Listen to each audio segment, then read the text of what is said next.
This episode of Rooted and Reaching is brought to you by the Proof of Concept Fund, a microgrant fund from startup South Bend Elkhart. Got an idea but no traction yet? Proof of Concept offers equity-free grants of up to $5,000 to early-stage entrepreneurs in the South Bend Elkhart region.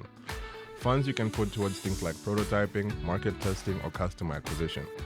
No giving up equity, no strings beyond documenting and sharing your progress. If you're building a scalable startup with a shot at national or global market, this could be your bridge to the next milestone. Proof of Concept is accepting new applications on a rolling basis, and you can learn more and apply at startupsoutbendelkhart.com.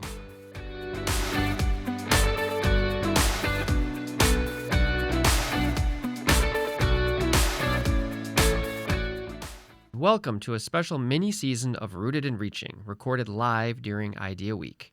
For 1 week, the South Bend Elkhart region becomes a magnet for builders, dreamers, and doers. And this year, we grabbed the mic and started talking. In this series, you'll hear from local entrepreneurs who are doing the real work of building here, alongside some interesting voices who traveled here from outside the region to be part of Idea Week. Same energy, different angles. Some of these conversations are about hometown grit. Others bring a fresh outside perspective on what makes this place worth paying attention to. Either way, you're getting an unfiltered look at what's happening when this region's entrepreneurship energy is at its peak. Let's get into it. Welcome to a very special episode where Idea Week is teaming up with Rooted and Reaching to interview entrepreneurs, innovators, and content creators and their impact on their communities. My name is Kris, and today I'm joined by Nate Spangle, who, if you're from Indiana, you probably know who he is. He is the biggest cheerleader for all things Indiana, small cities, and he talks about his story, how he got into this, and what's next.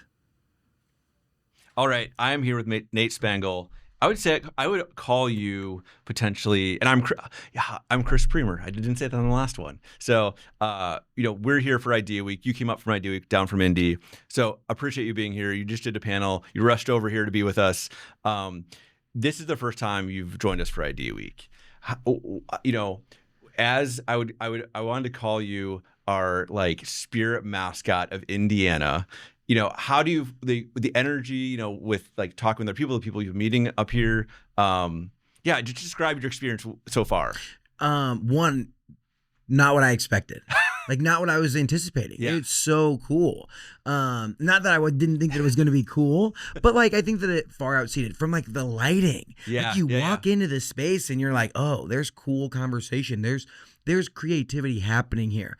I think a lot of times you end up in at a conference and it's the same stale pastries and the same people slinging their business card trying to sell you insurance, and it's it doesn't give you that creative vibe. And I walked in there and I was like, oh, this is a whole production. It's amazing. I am blown away. Incredible. You said something that so we're currently doing this at the Momentum Entrepreneur Show, but we just opened in September.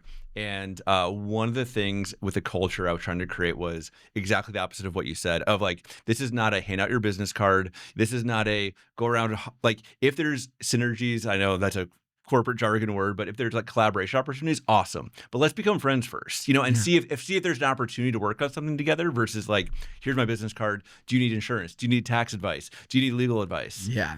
So I'm glad that that's the experience you're having, because we've worked really hard to make that happen. No one tried to sling me a policy at Idea Week. You are safe. It is awesome. Great people, great questions, energy, vibrance. It's amazing. Yeah. So my tact is often on the entrepreneurship side. So I might, kind of focus on that here, and, I'll give my example, then I'll hear from your side. So 5 years ago, I would have no concept that this building was something I was working on, let alone have a bar with it, let alone have all these people who are interested in being in South Bend to work as a founder, an entrepreneur, as a business owner, and in an old Salvation Army. That was dilapidated, and no one was fighting us for this project, by the way. No one was oh, I have a better idea for that space. It was it's which either means that you're the smartest person or the dumbest person in the room. Right. And at that time, we didn't know. And now there's a lot of other developments happening around. We were definitely the first movers. My stomach on risk has gotten to that point where I get that it's not, I don't know yet. But I believe in what we're making. It's figure outable. But if you think back to 5 years ago from now for yourself, did you imagine what you're doing now is like what you'd be doing, or No. yeah, you know, I had always wanted to be an entrepreneur. Yeah. I had like had so many side hustles, from e-commerce to real estate to like all these different things. And I always said I was dabbling. Like my buddy called me out. Like I remember the conversation. He was like, he works at Welch Packaging. Yeah. Oh yeah. Like, Yeah. just down the street. Yep. And he said, I heard this quote from Scott Welch, the big boss. And he said, "Dabblers die." And he was like, "You are an exhibit A of a dabbler." Yeah. And I was like, because I had done so, and it was all because if it was just a side hustle, if it failed, I wasn't. It's like, oh well, it would have worked if I would have put my whole heart into it. Like, Right. I had that like arm's length away, and then finally, when like with media and content, it just like married my skill set perfectly. Yeah. Like it is entrepreneurship. Yep. We're always driving the business forward. It's a two-sided marketplace. Get more eyeballs, get more subscribers, get more advertisers. Yeah. Like it's a pretty easy spot there. And it matched. It was an entrepreneurship venture where personality mattered, where like storytelling and energy. People Absolutely. have told me since I was a little kid, like, "Oh boy, he's got so much energy." And it's like, how did I find a career path? How did I get into a space where energy would be the difference? Like when you're feeling it through a screen, like that matters versus like selling a widget on about whatever it is. Which is like some marketing copy and hopefully like a pretty picture. Yeah. You are the product that you're selling. Yeah, largely. And then it's like, okay, that's like V1. And how do we start to build out more publications? Yeah. Find other creators. Because the interesting piece is, so our business, we got 80 million views on not just my Instagram, but we have multiple channels. We have multiple accounts. We have newsletters and the whole space there. But like Nate's not scalable. How do we get more people? And my Indiana's not your Indiana. Yeah. And your Indiana's not everyone's Indiana. So how do we use this platform to give other creators a voice, where it's like, if you don't look like me, if you don't think like me, and you live in South Bend, like how can you start to put out like what it is for you? Because when people around the world are thinking about, do I want to come visit? Do I want to start a company coming out? Do I want to go to Notre Dame? Yeah. It's like they want to see people that have their experience. Yeah. Do you, is part of your thought of like, so you grew up, so we're in South Bend right now. You grew up a little bit outside of South Bend, and there are people who are, and I this is like a leading question. Like, there's people who are like grew up in Indiana, are like, I just want to get out as fast as possible. Yeah. And you kind of are taking a stance of like, I want to visit all the cool places in South Bend and tell the stories about them. Were you always that excited about what was happening when you grew up, or did it become as you learned about it? Is that what kind of drew the excitement? The more you learned, it isn't just like it's Indiana. It is, I was born with the mentality, or like instilled, like I learned the mentality of grow where you're planted. Mm-hmm. And a lot of times, I feel like people are chasing this like ever elusive happiness. They're chasing the mountains or the beach or the coast, and there are some people, totally fair, that need that to be happy. Like they need to be able to look in the sky and see a mountain and say, like, that's what I'm supposed to do. Yep. Like that's why Colorado is a place for me. For me, I was so motivated by people and impact. And like the people in Indiana are unmatched, and there is tons of stuff to do. It's just not look up in the sky and see it. Right. And so I was like, okay, well, how do I grow where I'm planted, build roots, take my small town kind of like vibe, bring it to Indianapolis, and grow where I'm planted? Along the way, like if I can be the tour guide, where it's like instead of looking on, into the sky or looking out and seeing the coastline and knowing beach, that's what I'm supposed to do. Right. It's like they can see a video that I put out and they're like, oh, the Studebaker Museum, where you learn about hundreds of years of history and how Studebaker was one of only 5 manufacturers of wagons that converted to cars. Yeah. Like that's so incredible to me. Like I get fired up by that. If you're not a history buff, you might not like that. Do you also have you and you probably again.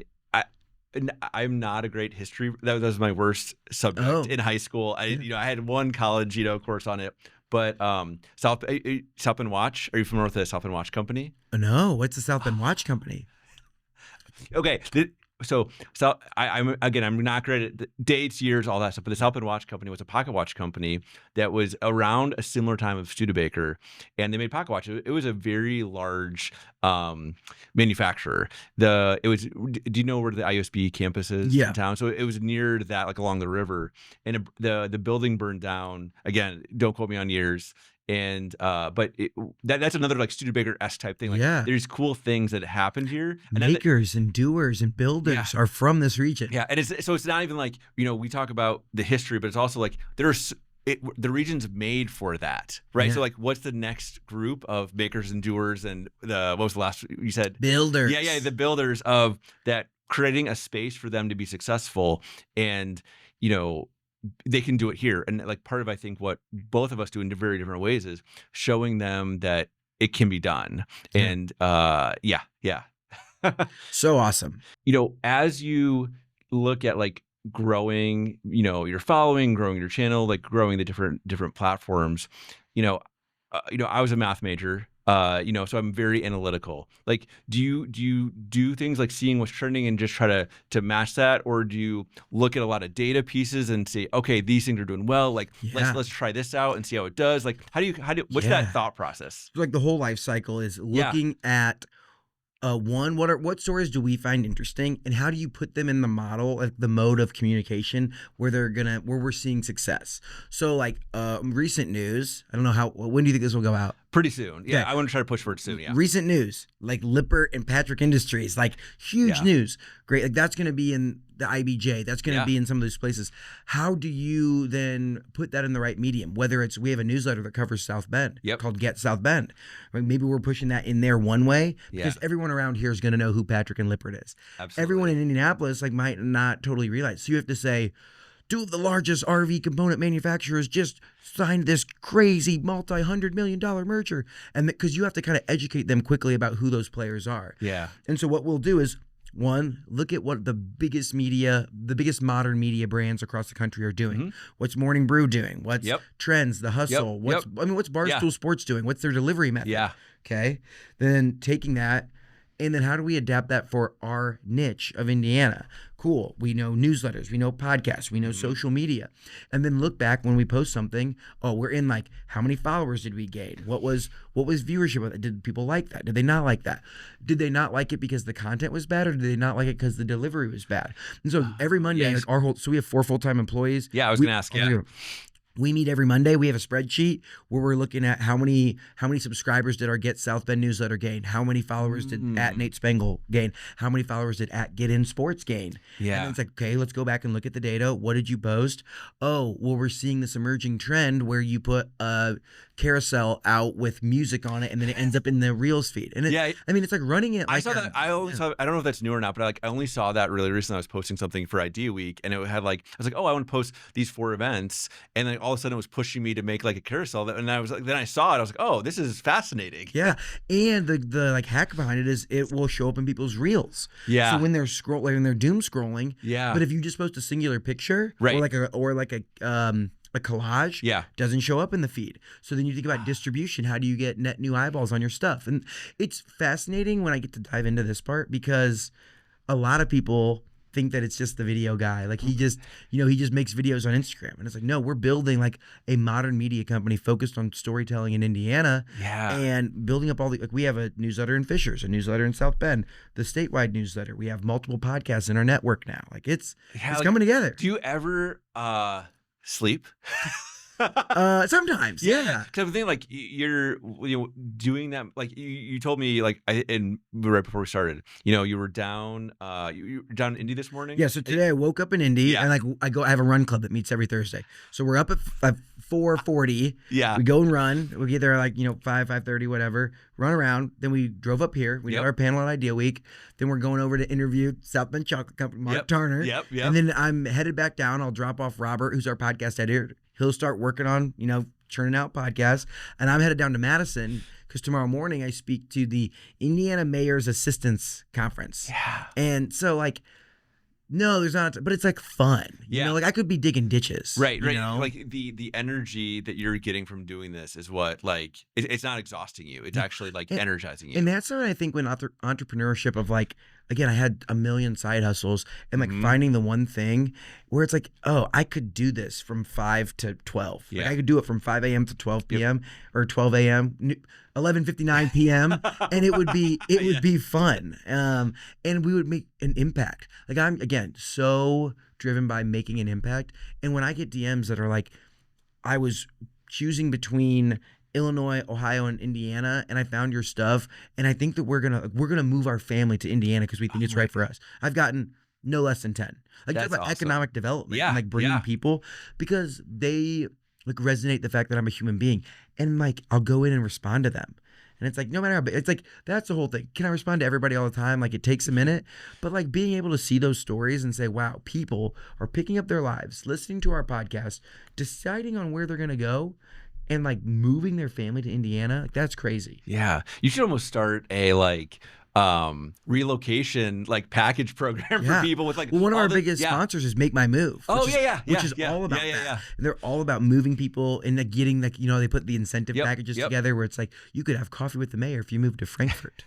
It's like it's pretty sick. Like that's kind of fun. Well, and like we're trying to so we had to make my move up here. I don't know if it still exists today or they're starting the regional partnership might be doing their own version of it. Yeah. But you know, what we're trying to do at Momentum is like, can we do a similar program but for founders and entrepreneurs? So like specifically focused on folks starting a company or starting a tech startup that like give them access to like some funding, mentorship, a space, give them a discount on a housing. Because with the space that we built, we have all those things. Yeah. And it's like we built the infrastructure. Yeah. You know what the thing that's missing there?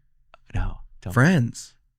Like if I'm moving my personal life, like I gotta have someone I'm gonna like go watch The Irish with on Saturdays. Yep. And I think that that's where you're seeing a lot of these organizations move towards is it's not just the stuff for your business, like your wife and your kids or your husband or whoever. It's like you need to have people that you're going to have over for dinner. Like, that's what I love about the third. Like I try my hardest not to travel like Wednesday nights. Okay. I have it's me and 7 guys that get up at 5 and we run, and it's like they're all at different. We're all in different industries. We're not all entrepreneurs. Yes. But no one's busy at 5:30 in the morning. Right. You know, and we can like hang out and be friends and like talk about what's taking us off and whatever it is.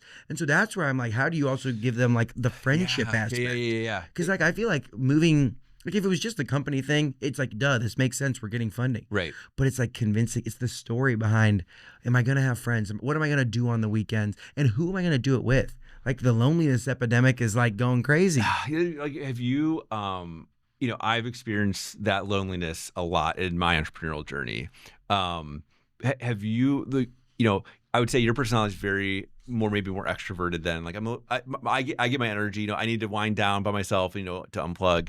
Have you experienced that a lot, like in growth and spurts of just like different things, or do you understand it so much that you're like, I know that I want to bring the people together, and so I it's not that you avoid it, but it's lonely, like especially like I don't have any investors, and it's just me, and like the buck stops here. So I kind of get like the thing that I'm having is like decision fatigue. Where it's like, and then like the most minuscule thing, like.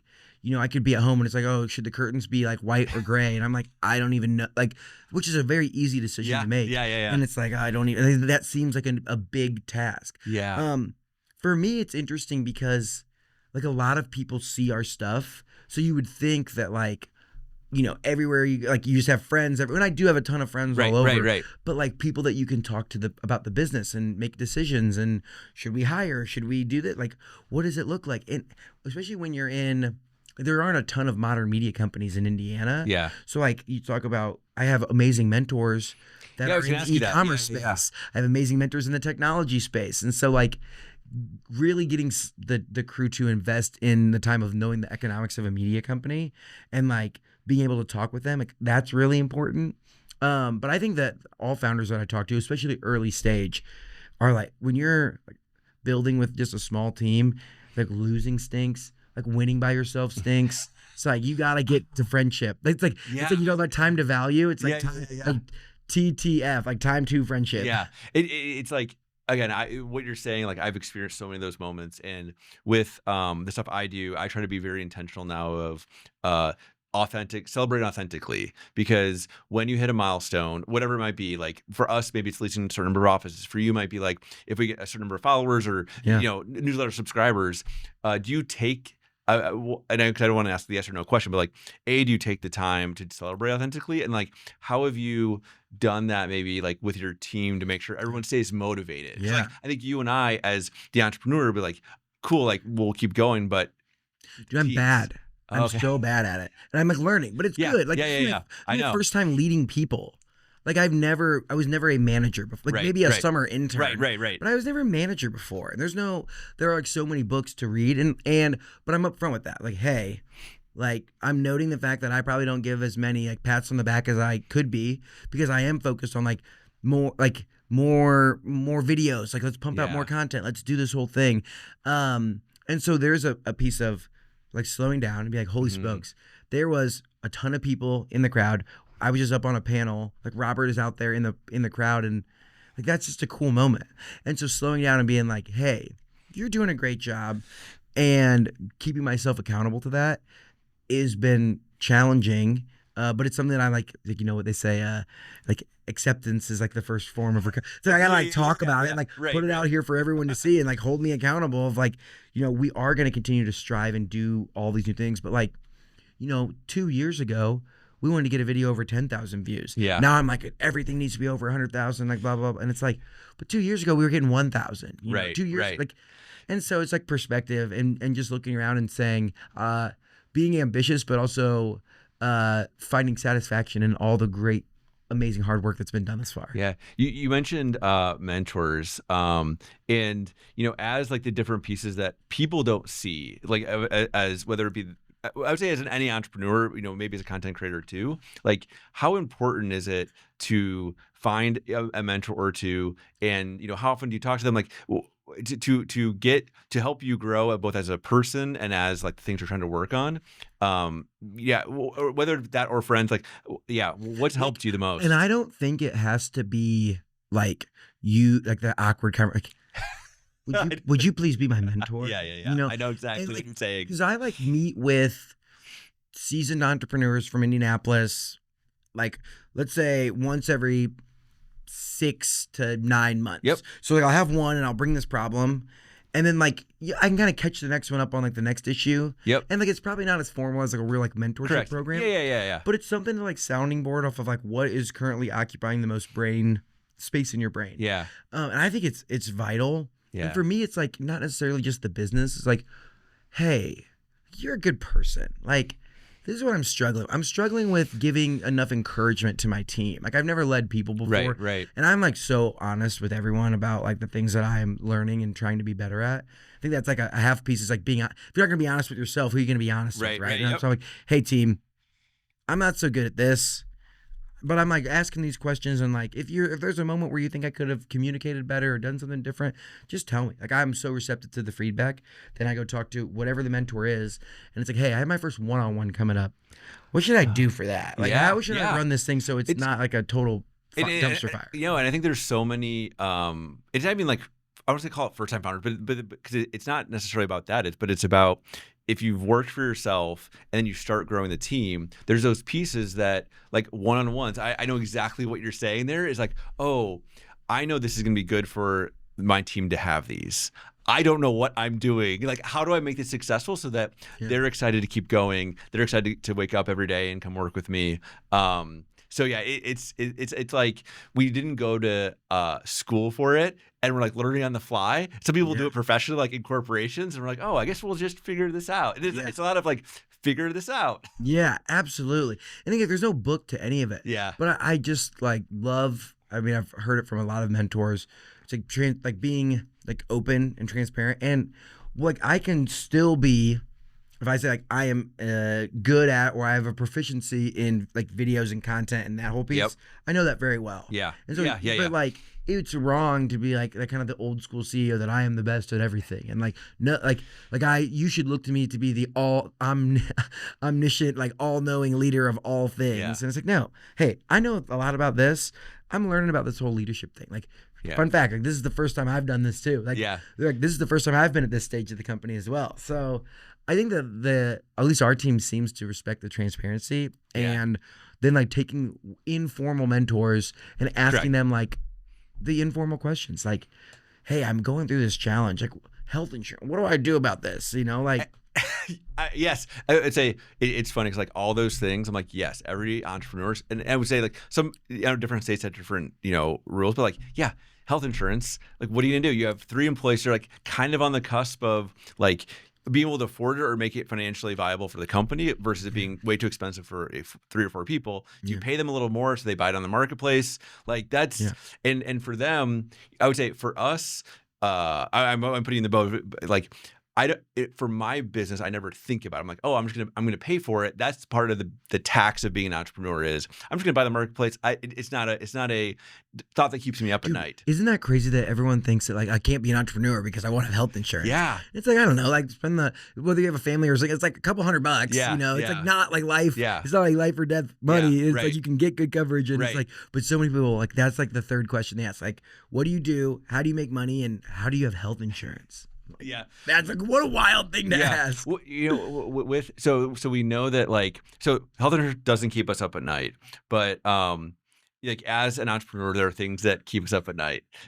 Is there anything like that you could share that and it could even be girl things that are like your mind is always going. You try to go to sleep. Most times, hopefully, you get some sleep. But how do you think about that? Of like whether for our business. Relevancy is like the currency, and it's like and everyone has the reasons why they love and hate their industry, right? I love it because it's so fun. Our business is eyeballs, like our business is being and again, when I was like a little kid, they were like, oh, he likes to be the center of attention, and it's like figuring out how to like make that work into a career has been awesome. The other side, it's like, well, how are you staying relevant? Like, what have you done? Literally, what have you done for me lately? As in, what have you done for me today? Yeah. What have you posted this afternoon that has stayed in the limelight? And so that's the thing where I worry about, like, I want to build deep roots with the people that we have. I want to make the best content for them and stay relevant in the terms of like that's what pays the bills. Right. Like the more audience we grow, the more audience we retain, the more people we like that love our content. That's how we again continue to grow the company. So relevancy, I think, and like authentically inserting again, like how am I going to cover the Lippert Patrick, merger? Yeah. Like that's not really my like. I'm not in the RV industry, but like as being someone that covers Indiana, that's huge, monumental news that the state needs to know about. Like, how do I insert myself into relevancy? And it's like, well, one, I believe to be like chronically online. The fact that dropped last Friday and now it's like however many days later. I don't even know what today is. Yeah. I didn't even know about it. Like that's crazy to me. Yeah. Like wild. Yeah. How do you think about we're always have new ideas. We always have things we want to do, not even do next, but like grow. Are there, do you strategically plan, let's say, the next 12 months or the next 14 months of like, hey, we've got these, 5 pieces stable. We have a machine. Now let's add another thing to it, or add one more thing to expand like into either to diversify, the offerings so that you can always stay relevant. How do you think about that? I almost say it's like bodybuilders, like bulking and cutting. And like the team is kind of like, because we have 4 full-time members and then probably another like 10 Indiana-based part-time people doing like writing their own publication, managing accounts, like doing work within the business. And it's like what I do is I get it like we get everything that we have going. So it started with just the podcast. Hey, how do we get 3? So we put out on Monday, Wednesday, and a Friday. How do we get 3 episodes going out and clipped up every single week? Get that machine going. All right, great. We have ads sold on the spot. Like it's all rolling. And then I'll go out and be like, okay, now we're doing this and we're going to start a sports channel or we're going to start this new newsletter. Or we ended up acquiring a newsletter out of Fishers. It's like bring it into the mix. Like that's our bulk. Yeah. And then use the resources that we have, figure it out. If we're still like stretched too thin, bring in another resource. And so a lot of it's like, but at that same time, the podcast is still rolling. Yep. And like the owner of that, like we have someone who like oversees that, is kind of in charge of, well, what are the biggest podcasts in the world doing? Like Spotify video is really big. And how do we make sure we're pushing out there? And the teaser in the beginning, like how do we make that better? And so it's like having ownership over each of these little, I don't say each of the publications, right? So that I can go out and say, okay, I think the next thing we need is a 219 like region newsletter. Right? We need a Fort Wayne newsletter. Yeah. We need a sports social media account creator. And so it's a lot of like bulking. So like bring on a bunch of stuff. Yep. Figure out how to optimize that and get like in a good flow where we're churning out consistent content and assign someone to be like the you can't post the same type of videos for a year straight, Right. Because it has to like times change. Yeah, So you're also in charge of knowing what's the trend or like what's performing well and skating us that way. Yeah. So as an entrepreneur, a lot of the things that we do are like our babies, right? Like we built it or we tried to build it. Do you ever like cut something out, like, oh, like we tried this thing that was new, it hasn't gained enough traction yet, or I mean, maybe everything that you've done is like we because I think there's two things. One is we can as entrepreneurs or founders or whatever you want to call it, like we can try it and cut it, or at the same time we can, if it doesn't get the results we expected, or we brute force it to success, right? Like because we stay on top of it, we tweak it so that it can become successful. Are there things that you've tried that are like it didn't? A lot work? of the like failure for us comes from like creative concepts. Okay, and luckily a lot of the concepts we try, it's like if they don't work, just stop doing it. Yeah. Or it's like, oh my gosh, from like video series or like highlighting specific parts, and you're like, it seemed like we tried to repackage like that content in 3 different ways and no one liked it. Like, I guess we have to kill that idea. Right. From like a publication side, luckily, it just like, we know on the side that it just takes a long time. Like, okay, so we have like my account's at like pushing in on 100,000. Our company account's like pushing in on 20,000, and we just started a sports account that's at like 300, 500 maybe. Mm-hmm. And it's like, I know that the first 5,000 are like so hard. Like it's still hard to get 5,000 followers when you have 90. Right. But it's like, it's kind of like, I'm not like counting singular followers as much. Yeah, okay, yeah, we're gonna right, gain, right. We're gonna gain 13 a day in perpetuity. Like, we'll figure it out. Yeah. But like getting that first, so it's like going back there of like, how do you brute force this one to 5,000? Because that's where like the machine starts to roll. But luckily we haven't had to like, which is like, I don't know, right, wrong, or indifferent. It's like we haven't had to kill anything from like a publication standpoint. That's awesome, yeah. But I bet there's like ways I could be optimizing it. Like I know for a fact that not every publication makes an equal amount of profit, but it's like in the best sense of it, down the road when you have all this network and Eli Lilly says, hey, we have $1 million to spend in marketing in the state of Indiana, and they're like, we want placements and everything. Yeah. It's like, then it'll work, you know? Yeah. It's like way down the road. Yeah. That's awesome. I feel like this is abrupt, but like I know you have more places to go here in South Bend. Nate, I appreciate you coming by. Again, you came for Idea Week. You came to South Bend. South Bend is very grateful for your support, your cheerleading of everything going on in Indiana.